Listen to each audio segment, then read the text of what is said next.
परिपाठ घेत आहोत. आपण समजून घ्या ही अपेक्षा. एक साथ 20 राम, एक साथ सावधान,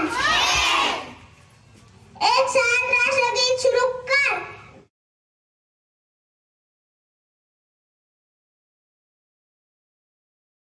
चालून पाय थकायला नको म्हणून तो डोकं चालवितो तोच खरा माणूस. दिन विशेष दिनांक 28 जानेवारी 2025 वार मंगळवार. मिती पौष कृष्ण चतुर्थी.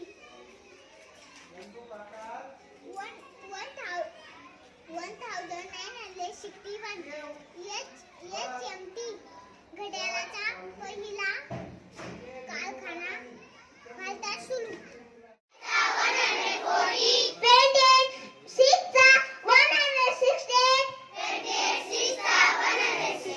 painted 7 196, painted 8 224,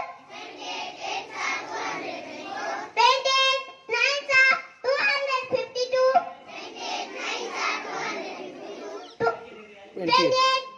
painted 10 280.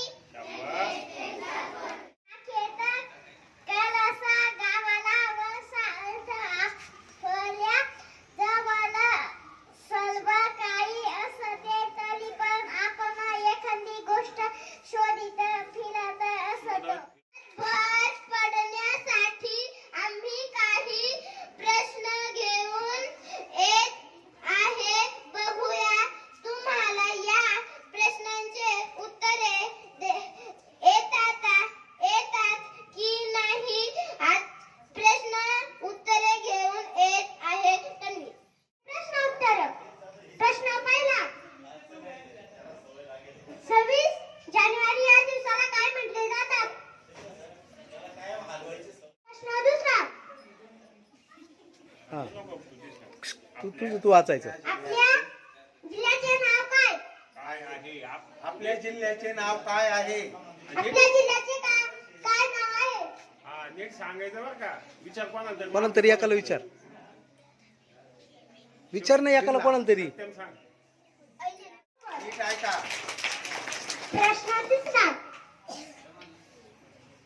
इंद्रधनुष्यात किती रंग असतात? चौथा. मोबाईलला मराठीत काय म्हटले जातात? सविता दीदी. वही थोडी खाली घे ग बाई. संभाजीनगर. संभाजी महाराजांच्या पत्नीचे नाव काय होते? हा आपल्या हा भारताच्या महिला पंतप्रधान कोण होत्या? काहीतरी शिकता येते त्यातून बोध होतो. आजची बोध कथा घेऊन येत आहे शिवण्या. तिला हे माहिती होतं काही जंगलात लबाड लांडगा आहे. ती फळं आणायला बाहेर जायची. एक दिवस ती फळं आणायला बाहेर जात होती तेव्हा ती त्यांना म्हणून गेली, कोणी आलं तर दार उघडू नका. ते म्हणे हो पण आम्हाला कसं काय तू बाहेर आहे. मी हे गाणं म्हणेन. आला आला बाळांनो तुमची आई आली, तुमच्यासाठी छान खाऊ घेऊन आली. ते म्हणे हो. मग तिथून बकरी गेली. हे सगळं तिथून लहान का लपून पाहत होता. मग तो बकरीच्या घरी गेला आणि म्हणायला लागला, आला आला बाळांनो तुमची आई आली, तुमच्यासाठी छान खाऊ घेऊन आली. ते म्हणे हो आई आली.